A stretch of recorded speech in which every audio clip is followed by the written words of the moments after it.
Victoria Hayes intended to keep her eyes closed for 90 seconds.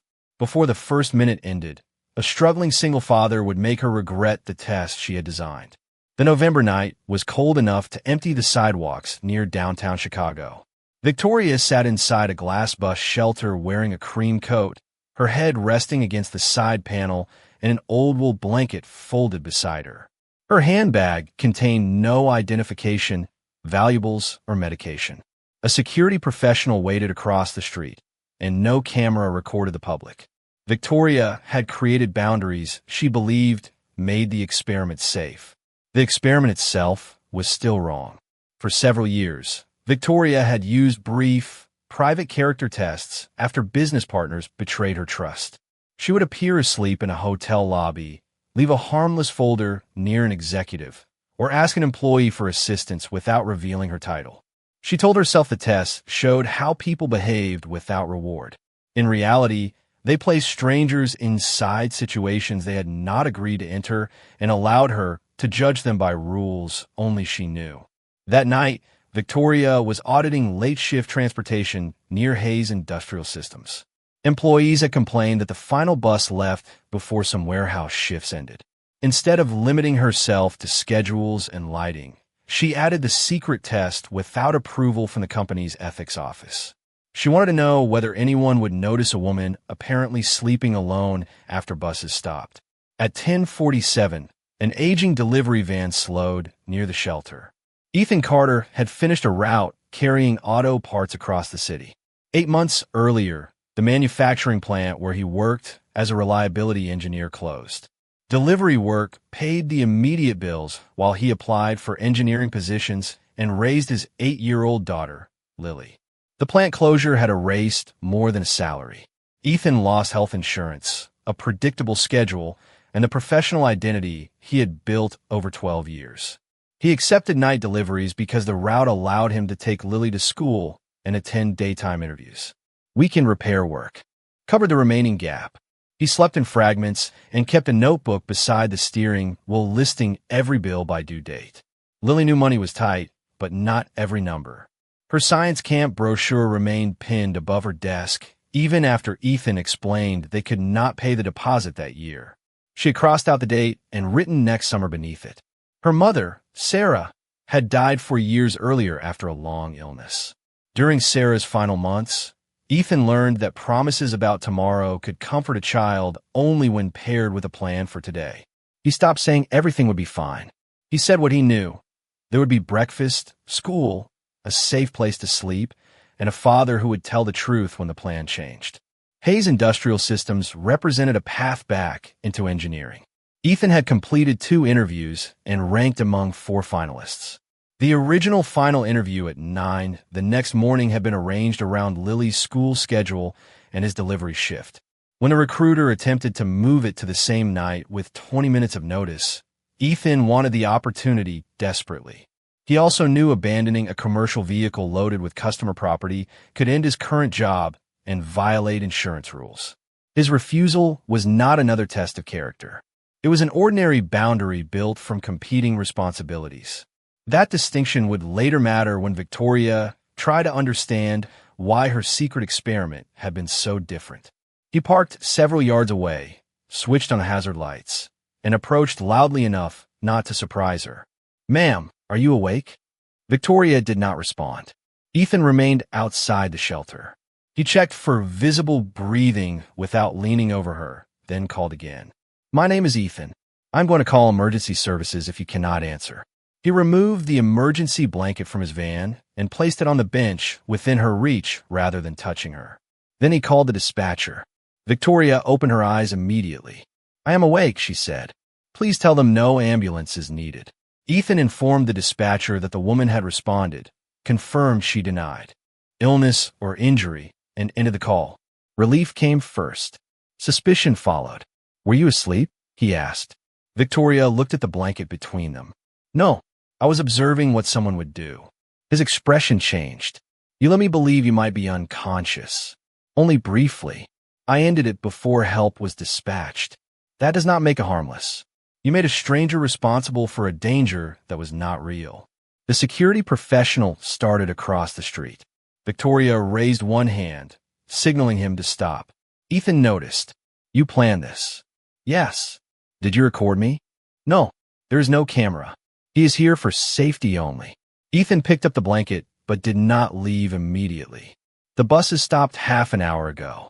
If you're studying the shelter, fix the schedule and the lighting. Do not turn people walking home into evidence for whether humanity is good enough. Victoria had negotiated billion-dollar contracts without losing her composure. One exhausted delivery driver, speaking plainly, unsettled her more than any boardroom confrontation. You are right, she said.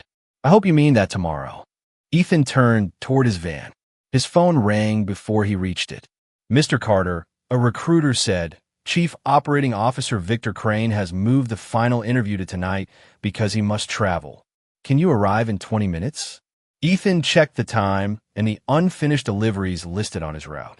He had already arranged Lily's morning care for the scheduled interview.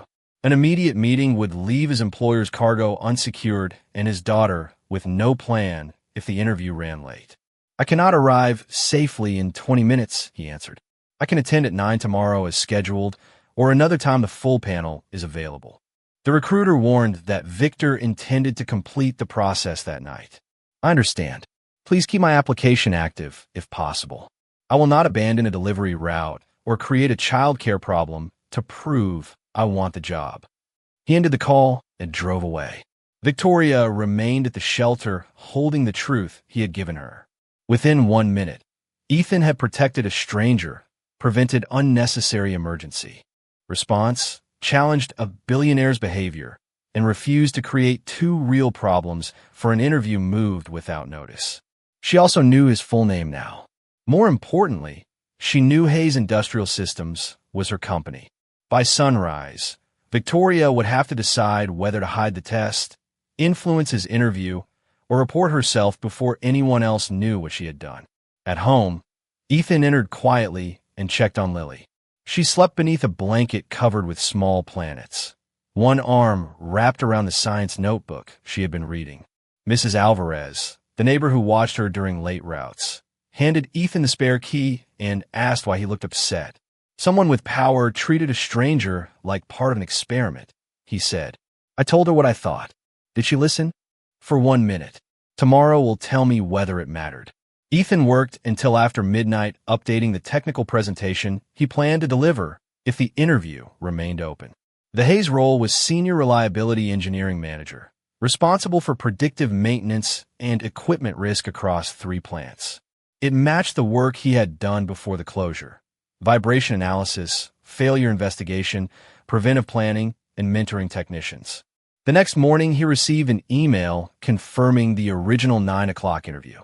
It explained that all finalists would remain on the scheduled process because the attempted last-minute change had not provided reasonable notice. Ethan appreciated the correction, but wondered whether the woman from the shelter had anything to do with it. At Hayes headquarters, Victoria found board ethics chair Elena Brooks waiting with Victor Crane.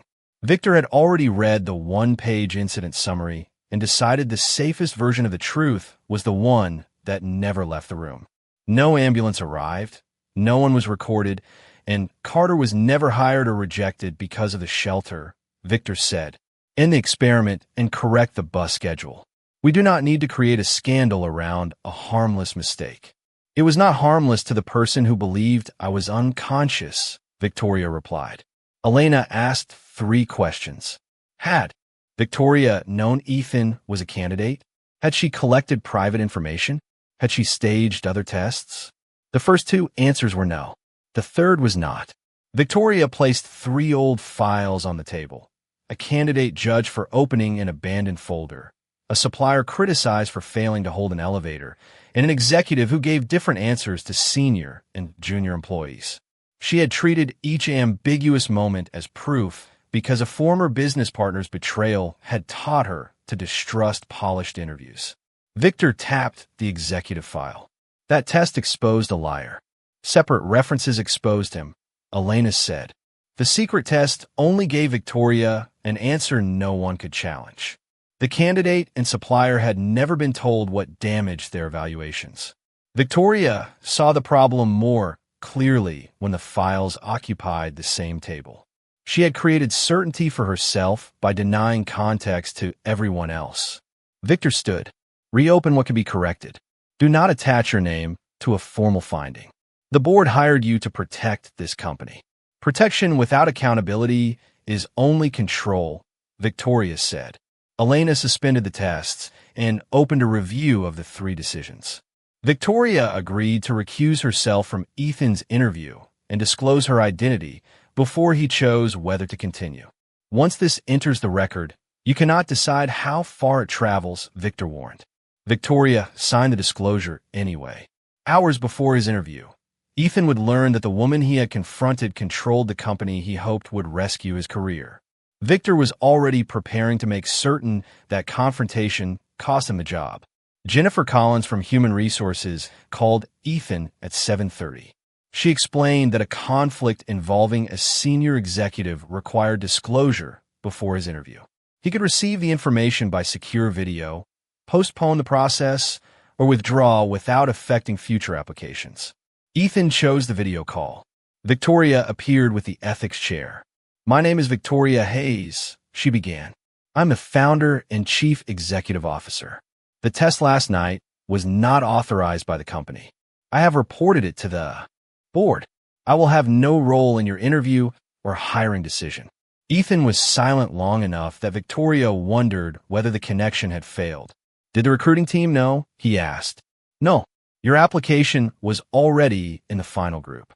The panel restored the original schedule for every candidate after recognizing that the late change was unreasonable. The ethics chair confirmed the timeline and offered written documentation. "What happens if I withdraw?" "Nothing beyond ending this application," Jennifer answered. "You may apply again under an independent process. And if I continue, the panel will evaluate technical qualifications only. No account of the shelter will be included." Ethan looked at Victoria. "You were trying to discover whether strangers had character. What happens when the person running the test is the one who fails it? She submits to the same review she would require for someone else," Victoria said. "Then she changes the system that allowed her to believe the behavior was acceptable." Ethan did not forgive her on the call. He did not need to. He asked for 15 minutes, spoke with Lily's grandmother, and reviewed the disclosure. He had to decide whether entering Hayes meant trusting a fair process inside a company led by the woman who had deceived him. At 8:15, he confirmed that he would attend. "I want the panel to judge my engineering," he told Jennifer. "I also want a copy of the final ethics policy when the review is complete." The interview began on time before 3 engineering leaders and an external assessor. Victoria watched no video feed. She returned to the board review. Ethan answered questions about hydraulic systems, failure modes, spare part strategy, and predictive maintenance. He admitted limited experience with one analytics platform and explained how he had learned comparable systems. The panel then gave each finalist a dataset from a packaging line with repeated bearing replacements. Most maintenance notes blamed defective parts. Ethan plotted failure intervals and noticed that bearings failed faster after every motor replacement.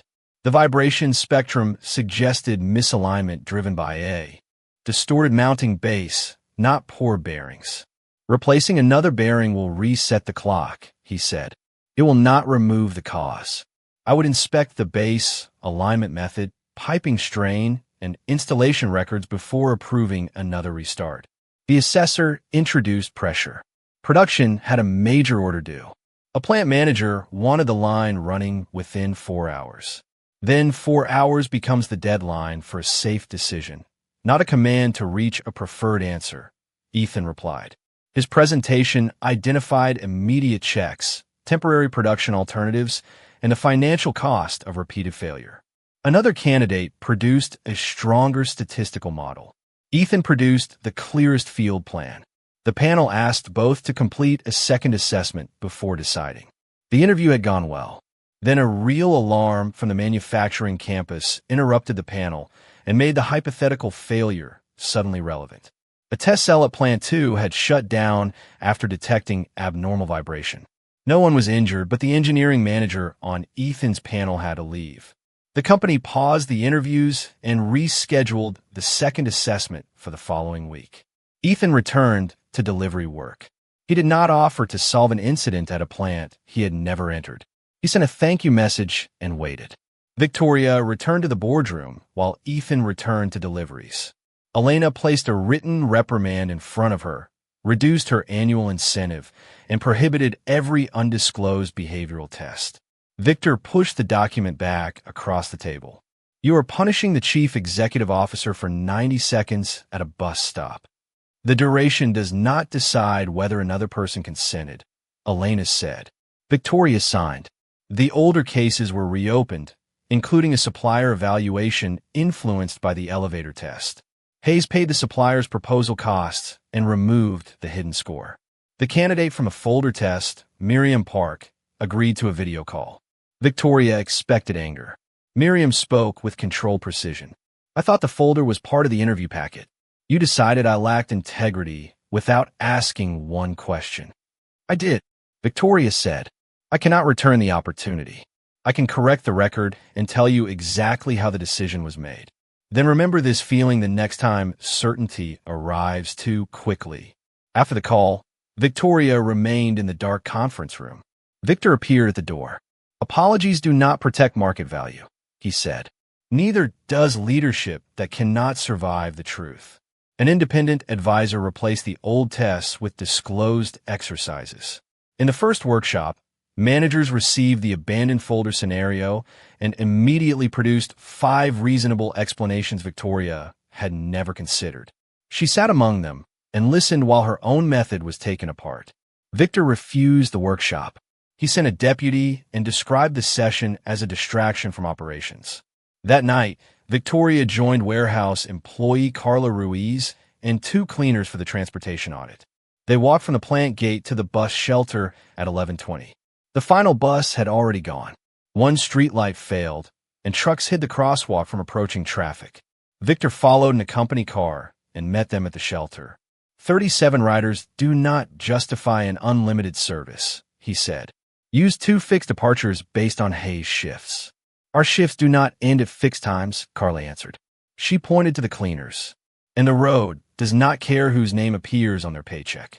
The first schedule was tested on paper and failed before a vehicle moved.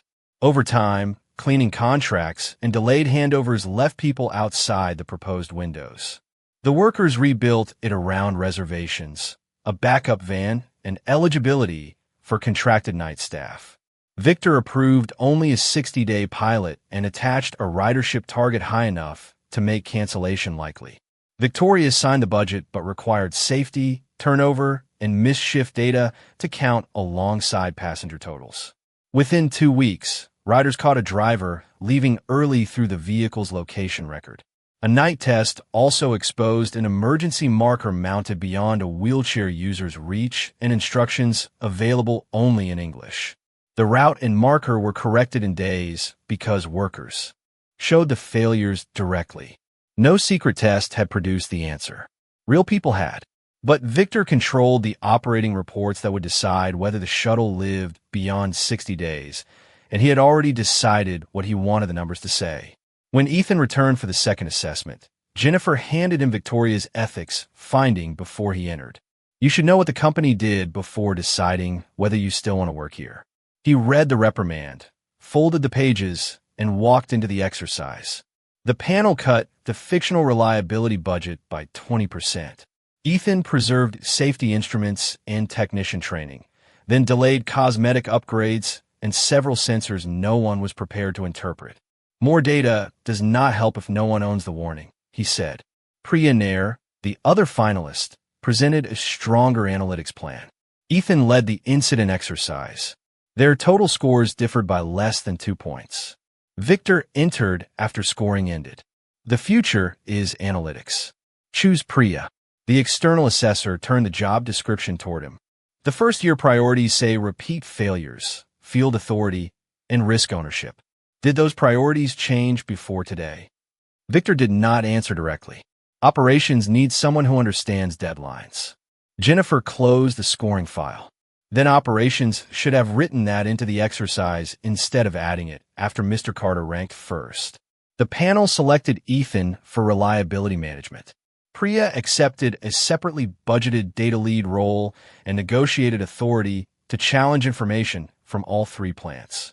She and Ethan immediately disagreed over sensor deployment, then designed a pilot that corrected asset records while monitoring 20 critical machines. Victor saw the final scores, but could not change them. "Put Carter at Plant 2, he told Jennifer. "Let reality finish the assessment."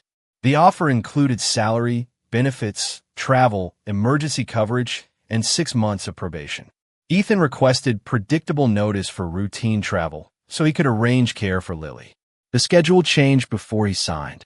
Lily read the offer summary beside him. "Is the chief executive officer the lady who pretended to sleep?" "Yes." "Did she say sorry?" "She admitted she was wrong and let other people decide the consequence." "Is that enough?" "It is a beginning. Trust needs more than one beginning."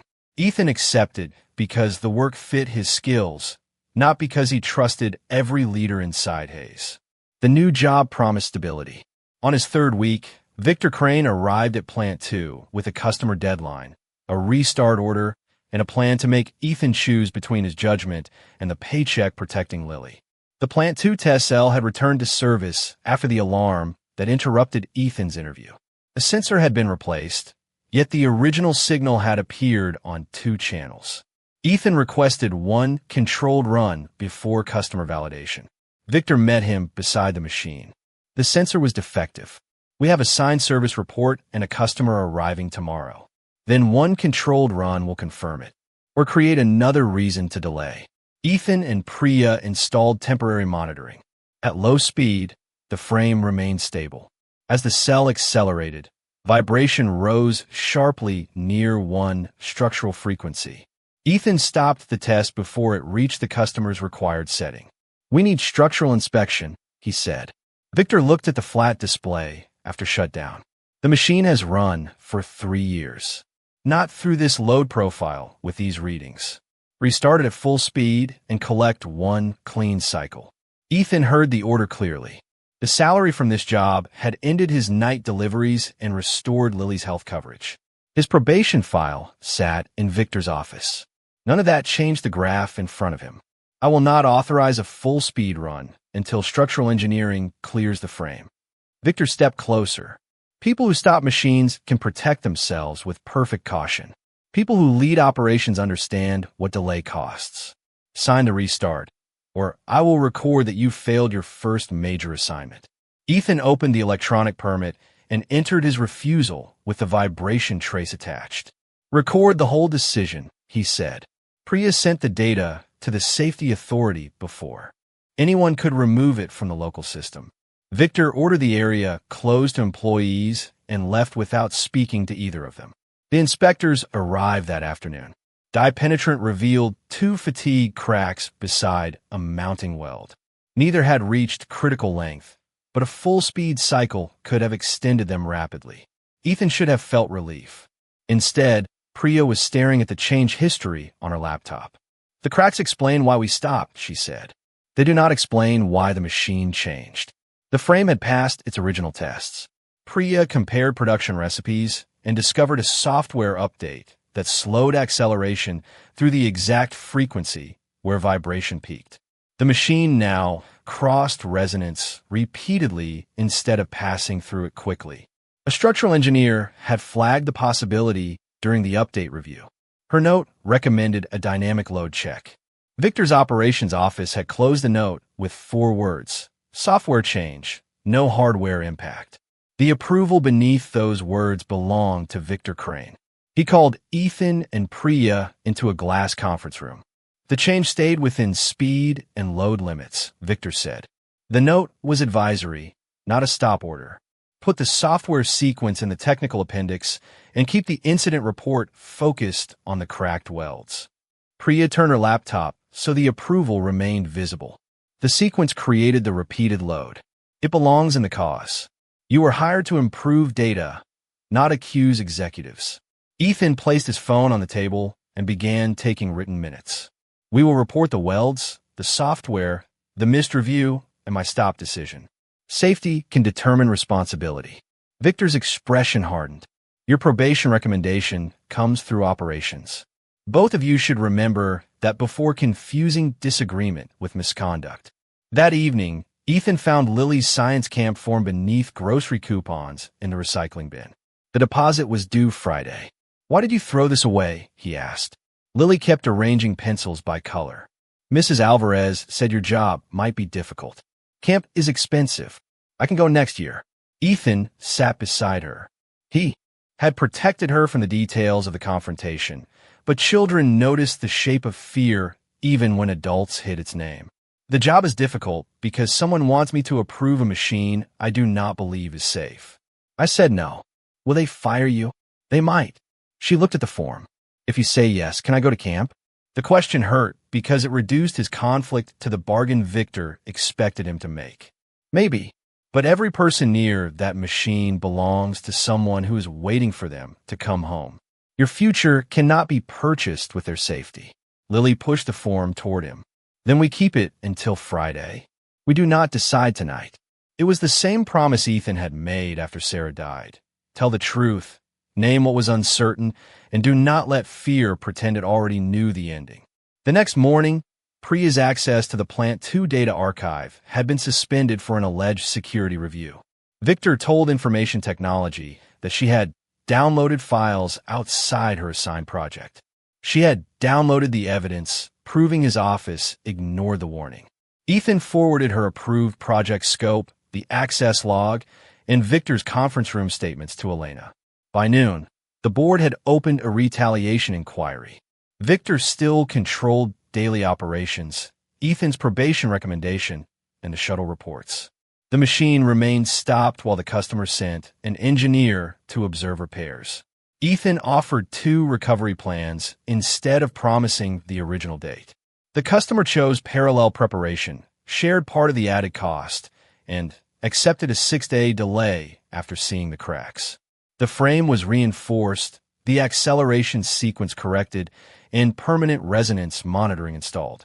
Priya's access returned within 48 hours under a preservation order.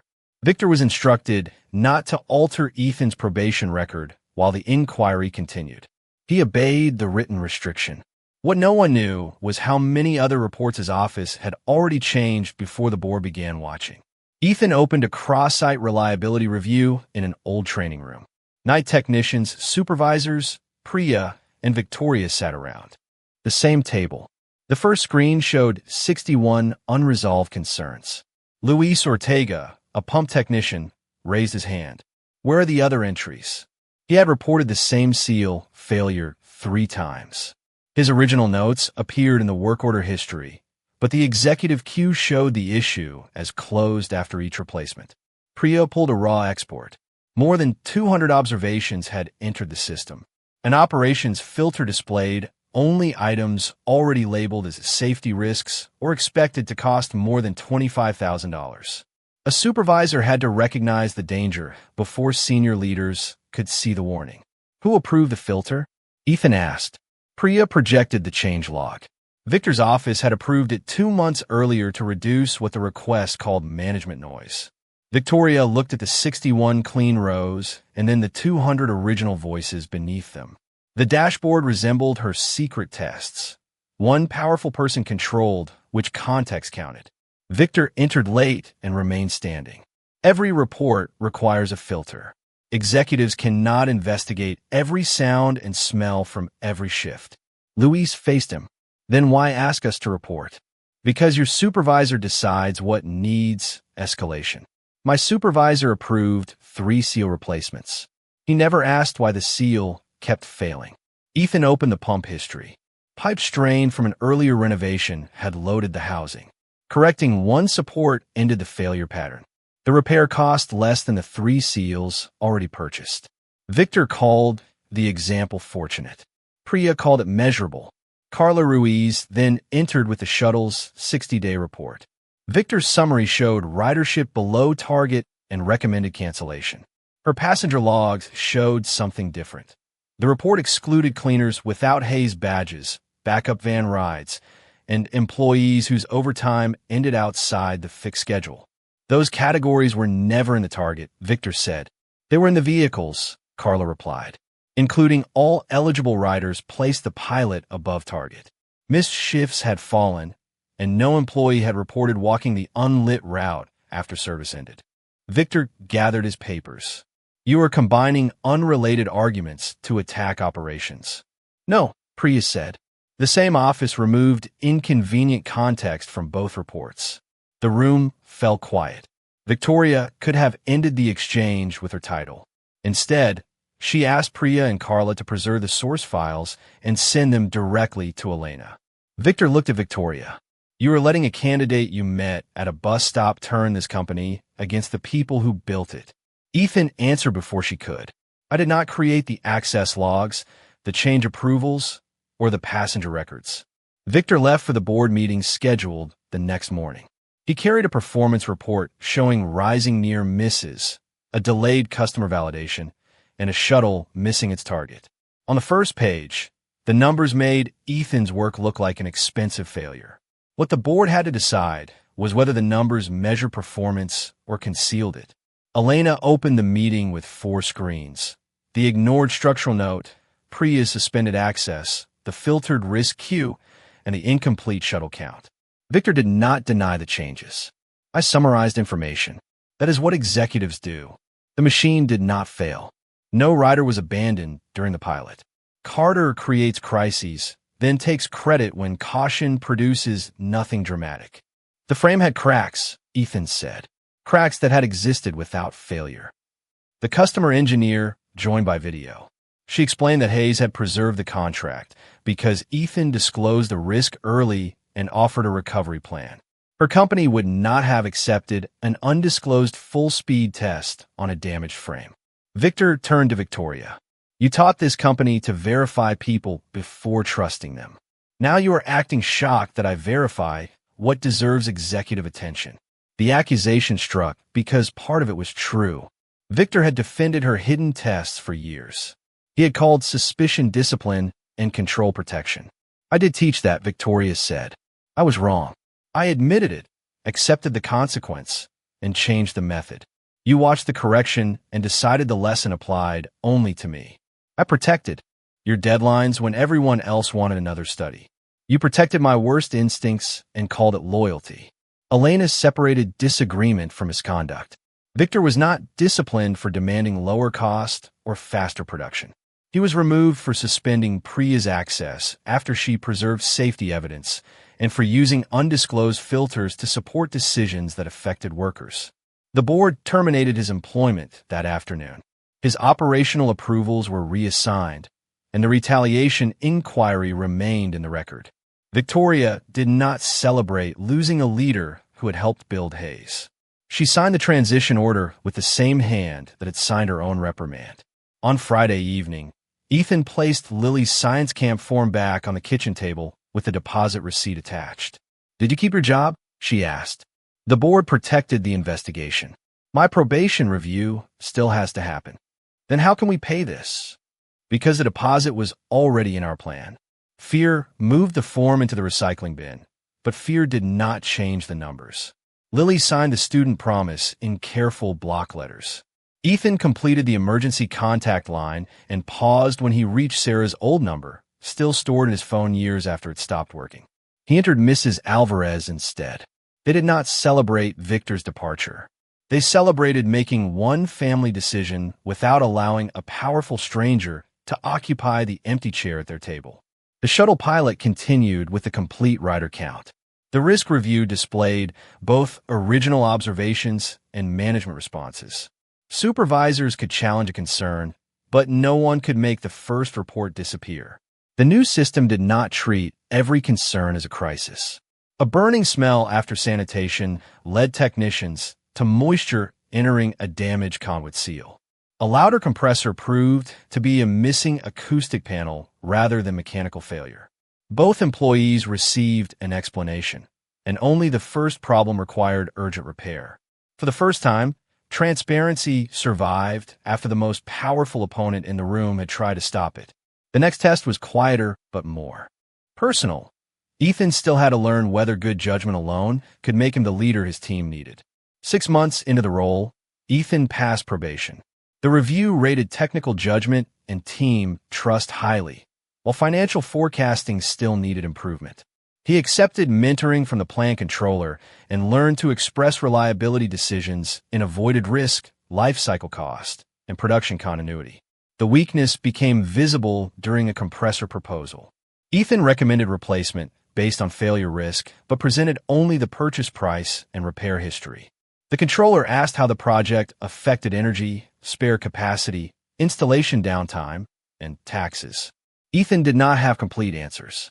He returned with a life cycle model showing that a smaller, staged replacement reduced both energy cost and operational exposure.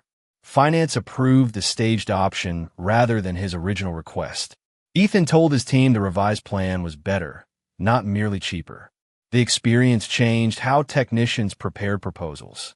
The controller held short workshops inside the plants, while technicians taught finance how load, access, and redundancy affected real cost. Departments that once argued through incomplete spreadsheets began building estimates together. Ethan remained an engineer. Learning finance did not weaken his safety judgment. It helped him explain why safe, reliable decisions also protected the business expected to fund them. At home, stability appeared in ordinary but important ways. Ethan stopped driving deliveries at night. He attended Lily's science club meetings, rebuilt emergency savings, and scheduled the dental care they had postponed. He did not buy a luxury car or move into a large house. Security arrived as fewer impossible choices. Lily built a small wind turbine for the school science fair. The first blade spun beautifully and produced almost no electricity. Ethan asked what the meter was telling her. "That looking successful is not the same as working," she said. "You may be ready for management." Hayes opened a weekend reliability lab for employees, children, and local students through a partnership with community schools. Admission was open and capacity was assigned by lottery, so Lily received no guaranteed place because of Ethan. When her name was not selected in the first session, she was disappointed. Ethan did not ask Victoria to change the list. The first session revealed that access required more than a fair lottery. Several selected students could not attend because the program offered no transportation and required an adult to remain on site. Working parents returned spots they had been excited to receive. School partners asked Hayes to provide bus passes, a supervised check-in process, and 2 evening sessions. The company adjusted the program before the second lottery. Capacity expanded without moving any executive's child ahead of the list. Safety created another challenge. Students wanted to test motors at speeds inappropriate for the classroom equipment.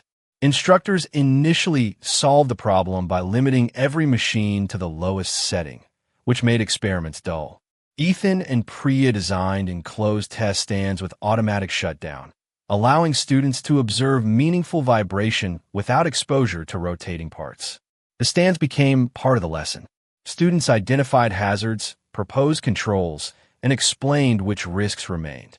They learned that safety was not an adult saying no. It was a design problem requiring evidence and boundaries.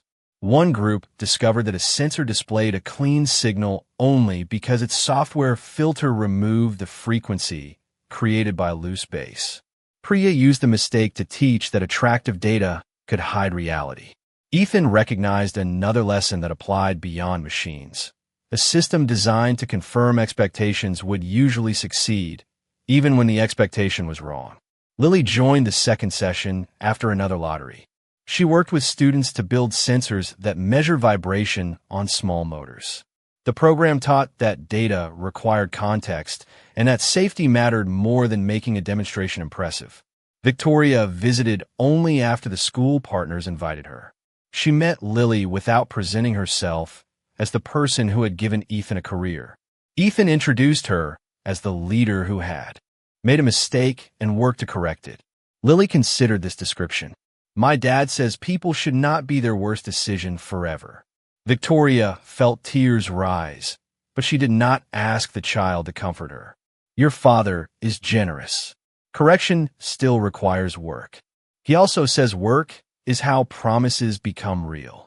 That evening, Victoria cried alone, not because Ethan had passed her test, but because she finally understood how easily her distrust had turned another person's decency into material for her private reassurance. His kindness had not justified the test. It had exposed why the test should never have existed. Her leadership changed in measurable ways. Executive hiring added transparent simulations scored by independent panels. Supplier evaluations disclosed criteria in advance. Employee listening sessions paid hourly workers for participation. The board ethics report remained in company records rather than disappearing after attention faded. Victoria and Ethan built a cautious professional respect.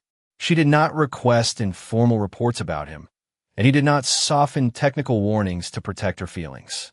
When they disagreed about the cost of expanding condition monitoring, Ethan presented evidence and accepted a smaller pilot. When the pilot showed value, Victoria supported expansion. 1 year after the bus shelter night, the shuttle program had provided more than 9,000 rides. Employee surveys showed fewer missed shifts and greater confidence traveling after dark. The Transit Authority extended one route on weekdays, reducing company shuttle costs. Hayes held a public meeting at the community center to report results. Victoria described the transportation complaints and the audit findings without telling Ethan's story. The improvement belonged to the employees who had identified the problem, not to a chief executive officer's secret experiment. After the meeting, Victoria walked to the bus shelter. Ethan was waiting nearby because Lily's science event had ended at the same center. The shelter now had bright lighting, a working emergency marker, and a posted schedule matching actual service. "It looks different," Ethan said. "It is different. We measure the problem instead of measuring strangers." That sounds like something an engineer would say. "I have had effective teachers." Victoria returned the old wool blanket, cleaned and folded. Ethan accepted it. Inside its edge, the manufacturer had printed emergency instructions neither had noticed that first night. Victoria pointed to them with a faint smile. "Apparently the blanket had a more responsible procedure than I did." Ethan read the instructions. "It gives clear steps, states its limits, and tells you when to call professionals. That is a useful standard." The humor did not erase what happened. It showed they could remember the mistake without allowing shame to become the only lesson left inside it. "You could keep it for the shelter kit," he said. "I already donated 20. This one belongs to the person who offered help before knowing whether it was deserved. Help does not need deserving. Trust does." Victoria nodded. "I know." Lily ran toward them carrying her wind turbine, now fitted with redesigned blades. The small generator powered 2 lights when she held it in the cold wind. "It works," she announced. "Because you changed the design after the data disagreed with you," Ethan said. Victoria looked at the spinning blades and understood the parallel without turning it into a speech. Ethan had not received a job because a billionaire watched him show kindness. He earned it through independent technical assessment, verified experience, and judgment under pressure. Victoria's secret test did not reveal his worth. It revealed a failure in her own use of power. The strongest part of the story was not that he remained beside a woman who appeared asleep. It was that he challenged her when she woke, continued only after receiving honest disclosure, and carried the same standard into a factory where stopping an unsafe machine cost real money. Character is not proven by passing a hidden test. It is built through choices a person understands and accepts. Leadership is not restored by one apology. It is restored when power submits to scrutiny, changes its methods, and keeps those changes visible after the emotion fades. On a cold Chicago night, Ethan offered a blanket to a stranger. By morning, he had also offered her something harder to receive, the truth about the kind of leader she had become and the work required to become better.